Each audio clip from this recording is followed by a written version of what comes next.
Hello everyone, welcome back. कैसे हैं आप लोग? आशा करते हैं आप लोग बहुत अच्छे होंगे। डियर स्टूडेंट्स, आज का हमारा ये लेक्चर आपके चैप्टर प्रायिकता अर्थात प्रोबेबिलिटी का सेकेंड लेक्चर होने वाला है। डियर स्टूडेंट्स, इसके पहले इस चैप्टर के बिहाफ पर आपको एक लेक्चर प्रोवाइड कराया जा चुका है, जो लेक्चर बेहद इंपॉर्टेंट था। अगर आपने उस लेक्चर को नहीं देखा है तो इस लेक्चर के डिस्क्रिप्शन में उसका लिंक है, उसको पहले देख लेंगे, तब आप आगे कंटिन्यू करेंगे तो आपको ज़्यादा बेहतर तरीके से समझ में आएगा। डियर स्टूडेंट्स, आज का हमारा जो लेक्चर है वो बहुत ही छोटा सा होने वाला है, लेकिन इसमें हम इवेंट्स के बारे में सीखने वाले हैं और टाइप्स ऑफ इवेंट्स के बारे में सीखने वाले हैं। बहुत ही ज़्यादा इंपॉर्टेंट है, क्योंकि इवेंट्स का बहुत इंपॉर्टेंट रोल है प्रोबेबिलिटी को फाइंड करने में। डियर स्टूडेंट्स, टोटल 5 लेक्चर होने की संभावना है इस चैप्टर के बिहाफ पर, लेकिन अगर आपने उन 5 लेक्चर को कंप्लीटली वॉच कर लिया तो आपको इस चैप्टर में किसी प्रकार की कोई समस्या नहीं रह जाएगी। कोई भी क्वेश्चन आपके एग्जाम में आएगा आप उसको आसानी से सॉल्व कर लेंगे। आइए डियर स्टूडेंट्स, आज के इस लेक्चर को हम स्टार्ट करते हैं। सबसे पहले हम बात करते हैं घटना की। घटना जिसको हम लोग डियर स्टूडेंट्स इंग्लिश में क्या कहते हैं? इवेंट कहते हैं। ठीक है, घटना जिसको हम डियर स्टूडेंट्स क्या कहते हैं? इवेंट। प्रीवियस लेक्चर में थोड़ा इसके बारे में मैंने चर्चा भी किया था। आई होप आपको प्रतिदर्श समझ तो पता ही होगा। तो मैंने आपको बताया था कि any subset of sample space of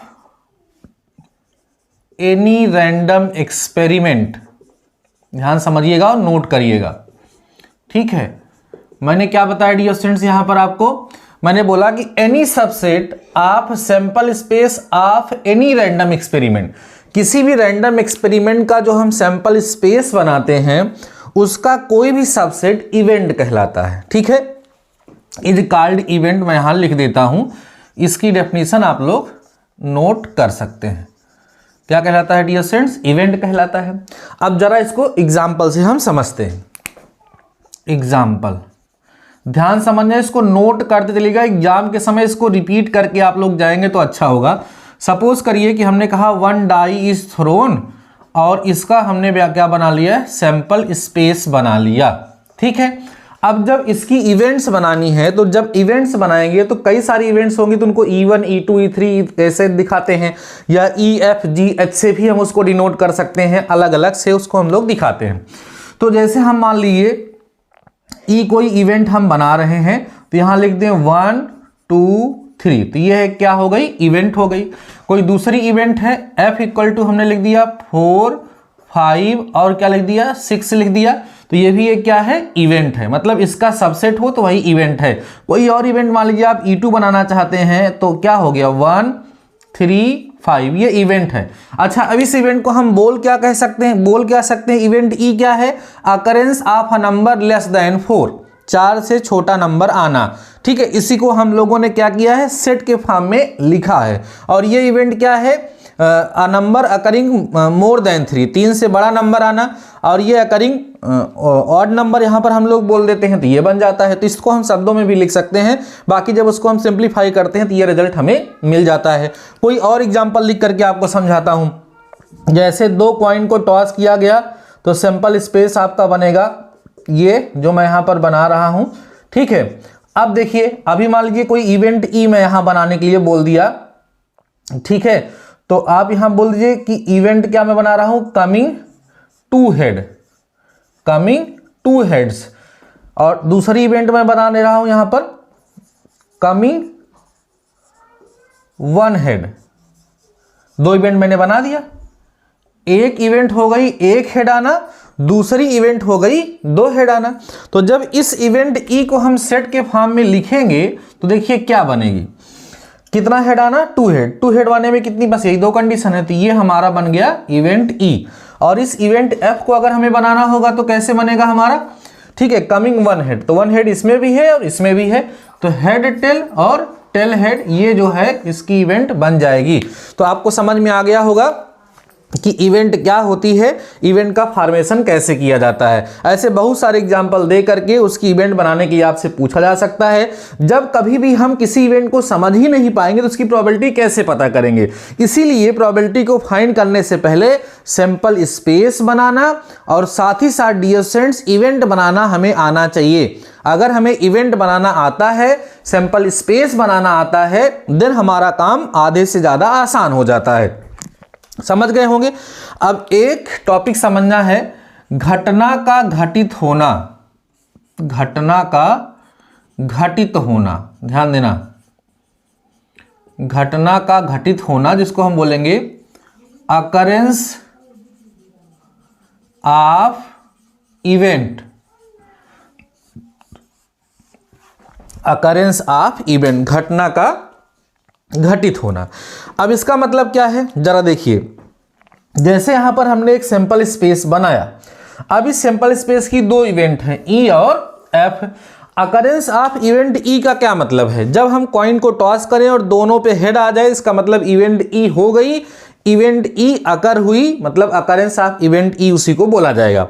अगर हमने कॉइन को टॉस किया और ये दोनों में से कोई एक आ गया, क्योंकि दोनों तो आ नहीं सकता, ये आ गया ये आ गया, उस सिचुएशन में इसको कहा जाएगा कि इवेंट एफ जो है वो हो गई या घटित हो गई, या बोल सकते हैं अकर्ड हुई। अकरेंस ऑफ इवेंट एफ उसको कहा जाएगा। बात समझ में आ रही होगी आप लोगों को। तो ये चीजें आपको क्लियर हो गई कि इवेंट क्या होती है, अकरेंस ऑफ इवेंट क्या होती है। डियर स्टूडेंट्स, अगर आपको लेक्चर पसंद आ रहा है तो आप लेक्चर को अभी तक लाइक नहीं किए हो तो लाइक जरूर कर दीजिएगा और अपने दोस्तों तक शेयर करिएगा और प्यारा सा कमेंट सेक्शन में कमेंट जरूर करिएगा। अब हमारा टॉपिक है dear students types of events. ठीक है, types of events. Types of events, घटनाओं के प्रकार। घटनाओं के प्रकार। देखो डियर स्टूडेंट्स, घटनाएं कई प्रकार की होती हैं, लेकिन उसमें से जो मेन घटनाएं हैं वो मैं आप सभी लोगों के साथ शेयर करूंगा, उनको समझाऊंगा, जिनकी जरूरत हमें यहां पर पढ़ने वाली है। जितना भी बताऊंगा सब इंपॉर्टेंट होगा, ध्यान से समझिएगा और नोट करना तो बिल्कुल मत भूलिएगा। नोट करते हुए चलिएगा सारे टॉपिक को, जिससे किसी प्रकार का कोई कंफ्यूजन आपके माइंड में ना रह जाए। अगर आप नोट नहीं करेंगे तो फिर उतना बेहतर तरीके से आपको समझ में नहीं आएगा। नोट करना कंपलसरी है, जितना अच्छे से आप नोट करेंगे, लिखते चलेंगे, उतना अच्छे से आपको समझ में आएगा। तो घटनाओं के प्रकार में पहली घटना हम पढ़ेंगे निश्चित घटना। पहली घटना जो है डियर स्टूडेंट्स उसका नाम है क्या, निश्चित घटना। ध्यान से समझेंगे, नोट जरूर करेंगे। निश्चित घटना जिसको हम लोग बोलते हैं श्योर इवेंट। Sure event. अब देखो श्योर इवेंट क्या होती है, कह सकते हैं कि ऐसी इवेंट जिसके होने की प्रोबेबिलिटी जो है वो कितनी हो, 100% हो, अर्थात आप कह सकते हैं 1 हो। ठीक है, या जिसके होने की संभावना 1 हो उसे हम निश्चित घटना या श्योर इवेंट के नाम से जानते हैं। जैसे कहा जाए कि 1 coin is tossed, find the probability of coming head और टेल। तो जब कॉइन को टॉस करोगे तो हेड और टेल में से तो कोई एक आएगा ही आएगा ना। ठीक है, या आप आपसे ऐसे कह दिया जाए कि 1 डाई इज थ्रोन, एक पासे को फेंका जाता है, find the probability of coming a number less than 7, 7 से छोटा नंबर आने की प्रोबेबिलिटी बताइए। तो 7 से छोटा नंबर आने की संभावना 100%, क्योंकि सारे के सारे नंबर 7 से छोटे ही होते हैं। तो ये इवेंट कैसी इवेंट हो जाएगी, श्योर इवेंट हो जाएगी, निश्चित घटना हो जाएगी। तो आप कह सकते हैं एक घटना, एक ऐसी घटना जिसके होने की संभावना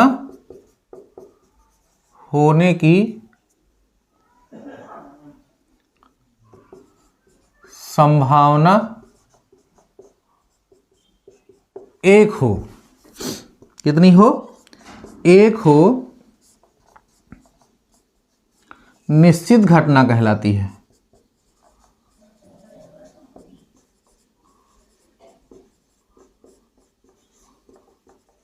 ठीक है, the event which probability is one is called sure event. Example आप देख लीजिए, एग्जाम्पल जैसे डाई को हमने थ्रो किया 1 2 3 4 5 और 6 यहाँ पर आ गया। अब हमने एक इवेंट बनाई, इवेंट ई बनाई, वो क्या थी, ठीक है, coming a number less than 7, ठीक है, 7 से छोटा नंबर आना। तो इसके लिए जब इवेंट ई आप बनाएंगे तो क्या आएगा 1 2 3 4 5 6 और 7। अब इसकी प्रोबेबिलिटी निकालेंगे। प्रोबेबिलिटी निकलने का फार्मूला है डियर स्टूडेंट्स NE अपान NS। अभी आगे चल के हम डिस्कस भी करेंगे नंबर ऑफ एलिमेंट्स इन इसमें और अपान में टोटल जितना होता है। तो कितना हो जाएगा बताइए, प्रोबेबिलिटी जब पता करेंगे तो इसमें कितने हैं 6 और टोटल कितना है 6 कट करके तो PE इक्वल टू कितना आ जाएगा आपको 1 यहाँ से मिल जाएगा। तो आप देख रहे हैं कि इस इवेंट के होने की जो प्रोबेबिलिटी है वो कितनी आ रही है 100% अर्थात 1 आ रही है। इसलिए इसको निश्चित घटना कहते हैं, श्योर इवेंट के नाम से इसे हम लोग जानते हैं। इसका एक नाम और है, इसको हम लोग इंग्लिश में सर्टेन इवेंट भी कहते हैं, इसको सर्टेन इवेंट के नाम से भी जानते हैं, श्योर आर सर्टेन इवेंट, या इसी को हिंदी में हम क्या बोलते हैं निश्चित घटना बोलते हैं। तो ऐसी इवेंट जिसके होने की प्रोबेबिलिटी 1 होगी उसे हम श्योर इवेंट कहेंगे। इतना डिटेल में इसलिए समझा रहा हूँ क्योंकि एग्जाम में डेफिनेशन भी पूछी जाती है, एग्जाम्पल भी पूछा जाता है, इसलिए ध्यान से समझ लीजिएगा और नोट कर लीजिएगा। दूसरी घटना जो है डियर स्टूडेंट्स वो है असंभव घटना, ठीक है, असंभव घटना जिसको हम बोलते हैं इंग्लिश में इम्पॉसिबल इवेंट, इम्पॉसिबल इवेंट। अच्छा एक चीज यहां पर आपको हम ये भी बता दें कि नोट में आप यहां एक चीज ये लिख लीजिए कि श्योर इवेंट जो होती है, sure event is denoted by PS, sample space होता है ना, तो इसीलिए इसको PS से लिखा क्योंकि यहां पर E जो होता है वो S के क्या हो जाता है बराबर हो जाता है, ठीक है। इसकी डेफिनेशन हम एक तरीके से और भी लिख सकते हैं, देखिए ध्यान से, आप यहां लिख सकते हैं अ इवेंट या एन इवेंट लिखिए, एन इवेंट, ध्यान देना, an event E is called sure event if E is equal to S। अगर वो जो इवेंट है उसकी वैल्यू सैंपल स्पेस के बराबर आ जाए तो उस सिचुएशन में हम उसे क्या बोलेंगे श्योर इवेंट बोलेंगे। तो हम आप इसकी डेफिनेशन ये भी लिख सकते हैं और ये भी लिख सकते हैं। ये जो डेफिनेशन यहाँ पर बनी हुई है ये प्रोबेबिलिटी के बिहाफ पर बनी हुई है और ये जो डेफिनेशन बता रहे हैं ये इवेंट के बिहाफ पर ही हम बता रहे हैं, प्रोबेबिलिटी का यूज नहीं कर रहे हैं। असंभव घटना का मतलब होती है कि ऐसी इवेंट जिसके होने की प्रोबेबिलिटी 0 हो। अब 0 कब होगी जब E इक्वल टू 5 आ जाएगा, E इक्वल टू क्या आ जाएगा डियर फ्रेंड्स 5 आ जाएगा, तब उस तरह की इवेंट को हम लोग क्या बोलेंगे असंभव, अनिश्चित घटना या असंभव घटना इसको हम लोग बोलते हैं। मैं इसको इरेज करता हूं तब समझाता हूं। यहाँ पर ध्यान से समझते चलेंगे डियर स्टूडेंट, जितनी भी घटनाएं यहाँ पर आपको बताएंगे उनको नोट करते चलिएगा और इनको तैयार जरूर से जरूर कर लीजिएगा तो आपके लिए बेहतर होगा, ठीक है। कौन सी घटना है, अनिश्चित या क्या बोला मैंने असंभव, ठीक है, असंभव घटना जिसको हम इंग्लिश में क्या बोलेंगे इम्पॉसिबल इवेंट, ठीक है। अब देखो क्या होगा इम्पॉसिबल इवेंट, कह सकते हैं आ इवेंट, एन लिखते हैं, an event E is called impossible event, impossible event if E is equal to 5। अगर E क्या हो जाए 5 हो जाए तो उस सिचुएशन में उसे हम क्या बोलेंगे इम्पॉसिबल इवेंट बोलेंगे। आर आप ऐसे कह सकते हैं, कैसे, N event E is called called impossible event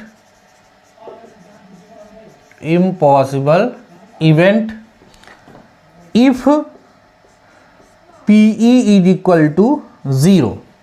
मतलब ऐसी इवेंट जिसके होने की प्रोबेबिलिटी क्या हो, 0 हो, उसे हम क्या बोलेंगे, इम्पॉसिबल इवेंट के नाम से जानते हैं। नोट में हम लिख सकते हैं, नोट में क्या लिख सकते हैं, impossible event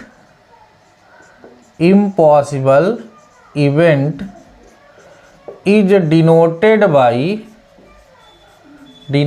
by P phi. जो इम्पॉसिबल इवेंट होती है उसे हम पी फाई से डिनोट करते हैं, ये आपको ध्यान रखना है। अब आइए इसको हम एग्जाम्पल से समझ लेते हैं। एग्जाम्पल देखिए, जैसे हमने यहाँ पर 2 कॉइन्स आर टॉस्ड, 2 कॉइन के टॉस करने का हम क्या बना रहे हैं, सैंपल स्पेस डियर स्टूडेंट्स यहाँ पर बना रहे हैं। ये बन गया। अब किसी इवेंट ई की हम बात कर लेते हैं, क्या बात कर लेते हैं, हम लिख लेते हैं कि कमिंग 3 हेड्स। ठीक है, क्या बोला हमने कि S हमारा एक सैंपल स्पेस है, इवेंट हमारी क्या है कि 3 हेड आना। तो जरा बताइए 2 कॉइन को टॉस करने पर क्या 3 हेड आ सकता है क्या? ऐसा होगा ही नहीं। और ऐसा नहीं होगा तो E की वैल्यू क्या होगी डियर स्टूडेंट्स, 5 होगी। ठीक है, अब इस सिचुएशन में अगर आप ये चाहें कि हम इसकी प्रोबेबिलिटी पता कर लें तो PE इक्वल टू कितना होगा, NE होगा अपान में NS होगा, जैसा मैंने आपको बताया है।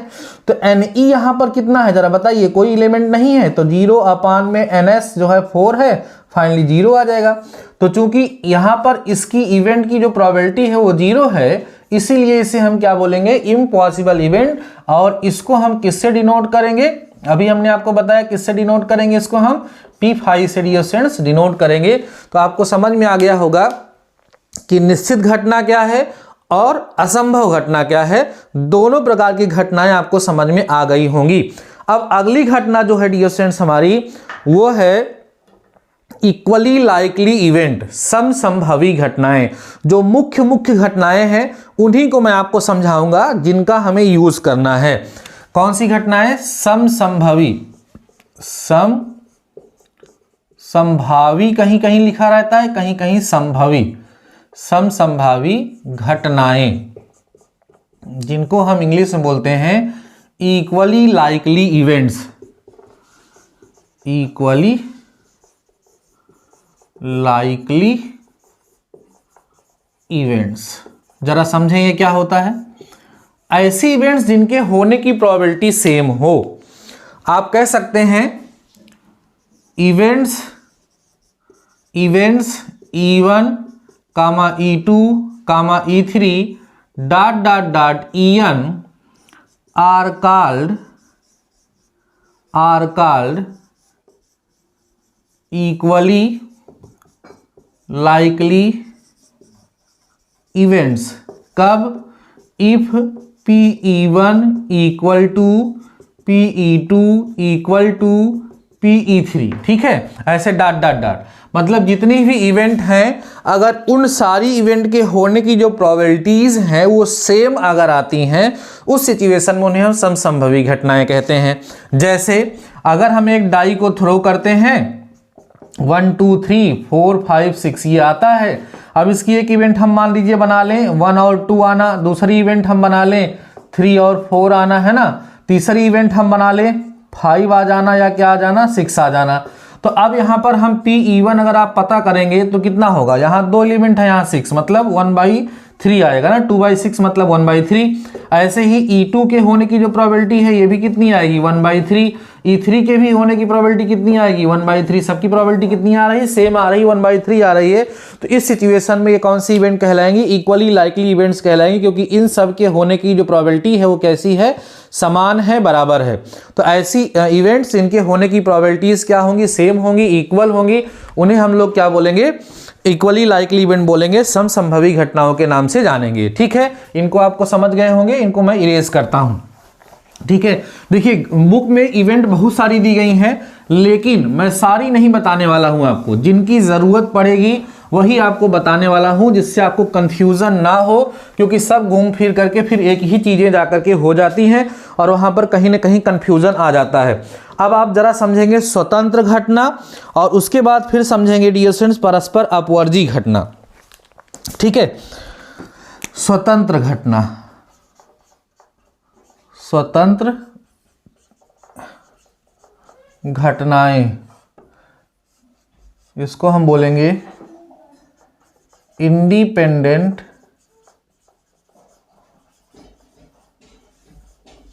इवेंट्स।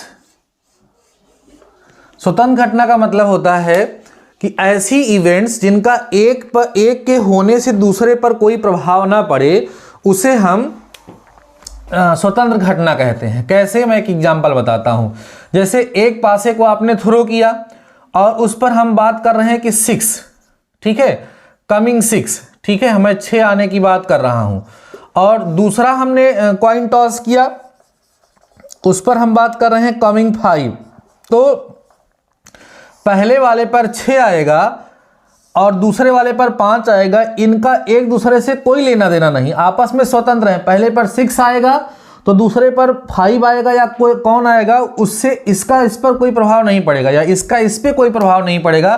तो ऐसी इवेंट जो होती हैं वो स्वतंत्र कहलाएंगी। अब आप कहोगे सर इवेंट कहाँ पर फर्क कहाँ पड़ेगा, जरा उसको बता दीजिए। मैं आपको बताता हूँ। जैसे हम बात कर लें कि ताश की गड्डी होती है, ठीक है, ताश की जो गड्डी होती है, अगर उसमें से हम एक ताश की पत्ती निकाल लें, एक ताश की पत्ती हम क्या करें, निकाल लें, ठीक है, एक हमने क्या कर लिया, उसमें से निकाल लिया। एक पत्ती जब निकाल लिया तो अगर हम जब दूसरी पत्ती निकालेंगे, तो अगर इस पत्ती को उसमें हमने रखा नहीं है, दूसरी पत्ती जब हम निकालेंगे सेकेंड वाली, तो इसका उस पर प्रभाव पड़ेगा। क्यों पड़ेगा? क्योंकि पहले हम जो 1 कार्ड इसमें से निकाल रहे हैं, उसमें से टोटल 52 कार्ड्स में से एक कार्ड हम ड्रा कर रहे हैं, लेकिन यहां पर क्या होगा कि 51 कार्ड ही बचेंगे और उसमें से हमें एक कार्ड ड्रा करना होगा। तो एक पत्ते को निकाल करके जब इसमें नहीं रखा जाएगा, दूसरा पत्ता निकालेंगे तो उसके लिए उसका इफेक्ट उस पर पड़ेगा, क्योंकि वहां पर टोटल नंबर ऑफ पॉसिबिलिटीज कम हो जाएंगी। तो जब एक का दूसरे पर प्रभाव पड़ेगा तब वो क्या होंगी, परतंत्र घटनाएं, ठीक है, ठीक, डिपेंडेंट इवेंट्स। और एक का दूसरे पर प्रभाव नहीं पड़ेगा तो उसको हम बोलेंगे स्वतंत्र घटना, इसको हम बोलेंगे इंडिपेंडेंट इवेंट्स। बाकी अभी जब इस तरह का क्वेश्चन हम सॉल्व करेंगे तो ये आपको ज्यादा बेहतर तरीके से क्लियर हो जाएगा। अगला जो है डियर स्टूडेंट्स, वो हमारा सबसे ज्यादा इंपॉर्टेंट है, वो है हमारी परस्पर अपवर्जी घटनाएं, जो सबसे ज्यादा यूज होंगी, बहुत ज्यादा इंपॉर्टेंट है। कौन सी घटनाएं सबसे ज्यादा इंपॉर्टेंट है, इसको जरूर ध्यान रखिएगा। परस्पर अपवर्जी घटनाएं, ठीक है, परस्पर अपवर्जी घटनाएं, जिसको हम बोलते हैं mutually exclusive events, mutually exclusive events.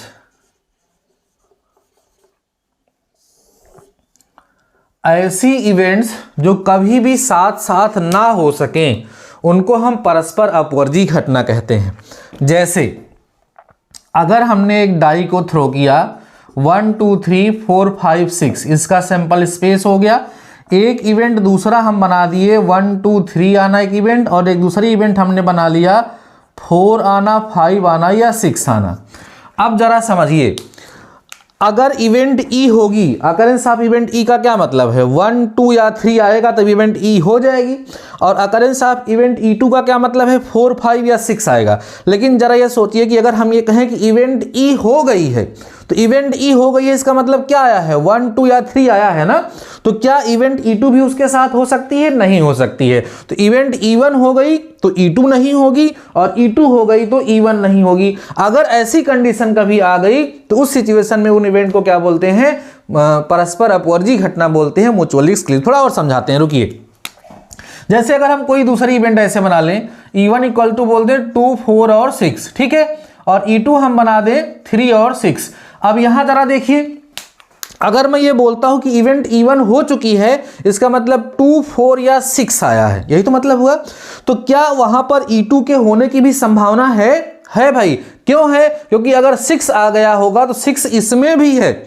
इसका मतलब अगर इन दोनों इवेंट्स में कुछ कॉमन है तब वो परस्पर अपवर्जी नहीं हो सकती हैं, और अगर कॉमन नहीं है तभी वो परस्पर अपवर्जी होंगी। इसलिए ध्यान रखिएगा कि इफ E1 and E2